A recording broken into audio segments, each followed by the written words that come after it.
Mesdames, Messieurs, je voudrais avant toute chose rendre hommage à la victime de ce nouvel acte terroriste commis dans notre pays et avoir une pensée émue pour sa famille. Je vais vous relater les faits tels qu'ils ressortent de l'exploitation des 2 caméras de vidéosurveillance de l'usine, théâtre du lieu des faits, l'usine Air Products, société américaine de production de gaz industriel située à Saint-Quentin-Fallavier dans l'Isère, établissement classifié en norme Seveso, c'est-à-dire donc comme une usine traitant de matières dangereuses.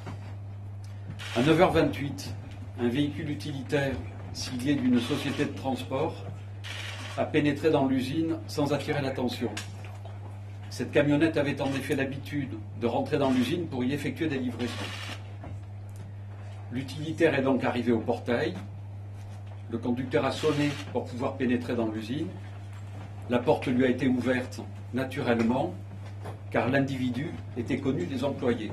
Et l'enquête détermine effectivement que le camion avec lequel il rentre dans l'usine est un camion qui est conduit dans l'entreprise qu'il emploie, soit par lui-même, soit par son employeur. À 9h37, un appel d'urgence aux pompiers a été effectué immédiatement après l'explosion. Et à 9h41, les pompiers arrivent sur le site. À 10h, les pompiers ont surpris le suspect dans le second hangar, donc le hangar ouvert, alors qu'il était en train d'ouvrir des bouteilles d'acétone. Il a alors été appréhendé et placé en garde à vue. À l'aplomb du véhicule utilitaire a été découvert par les enquêteurs le corps de la victime, corps sans tête. À proximité immédiate du véhicule a été retrouvé un couteau, donc arme qui est en cours d'exploitation.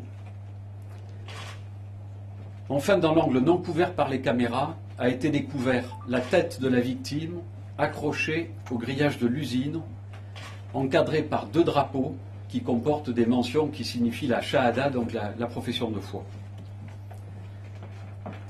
Connaissance prise de l'ensemble de ces éléments et de ces critères, intrusion dans un site classé, scène de décapitation, présence de drapeaux islamiques, en accord avec le parquet de Vienne, la section antiterroriste du parquet de Paris s'est saisie des faits en flagrance, des chefs d'assassinat et tentatives d'assassinat en bande organisée et en relation avec une entreprise terroriste,